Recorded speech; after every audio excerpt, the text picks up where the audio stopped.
84 लाख योनियों के चक्र का शास्त्रों में वर्णन है।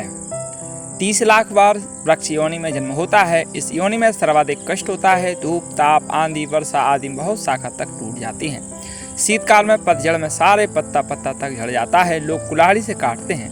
उसके बाद में जलचर प्राणियों के रूप में 9 लाख बार जन्म होता है। हाथ और पैरों से रहित देह और मस्तक, सड़ा गला मांस ही खाने को मिलता है। एक दूसरे का मांस खाकर जीवन रक्षा करते हैं।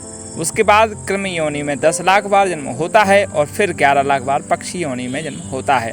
वृक्ष ही आश्रय स्थान होते हैं। जौ, कीड़ मकोड़े, सड़ा गला जो कुछ भी मिल जाए वही खाकर उदर पूर्ति करना, स्वयं भूखे रहकर संतान को खिलाते हैं और जब संतान उड़ना सीख जाती है तब पीछे मुड़कर भी नहीं देखती। काक और शकुनी का जन्म दीर्घायु होता है। उसके बाद 20 लाख बार पशु योनियों, वहाँ भी अनेक प्रकार के कष्ट मिलते हैं। अपने से बड़े हिंसक और बलवान पशु सदा ही पीड़ा पहुँचाते रहते हैं।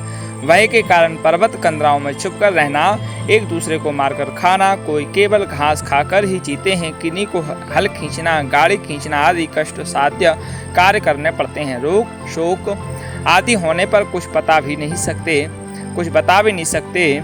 सदा मलमूत्र आदि में ही रहना पड़ता है। गौ का शरीर समस्त पशु योनियों में श्रेष्ठ एवं अंतिम माना गया है।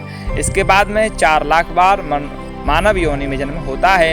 इनमें सर्वप्रथम घोर अज्ञान से आच्छादित पशुतुल्य आहार विहार वनवासी वन मानुष का जन्म मिलता है। उसके बाद पहाड़ी जनजातियों के रूप में नागा, कुकी, संथाल आदि में। उसके बाद वैदिक धर्म शून्य अधम कुल में पाप कर्म करना एवं मदिरा आदि निकृष्ट और निषिद्ध वस्तुओं का सेवन ही सर्वोपरि है।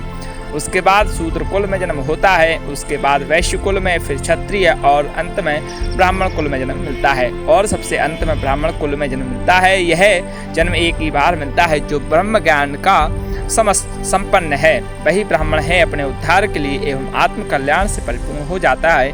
यदि इस दुर्लभ जन्म में भी ज्ञान नहीं प्राप्त कर लेता तो पुनः 84 लाख योनियों में घूमता रहता है। भगवत शरणागति के अलावा कोई भी और सरल उपाय नहीं है। राधे कृष्ण।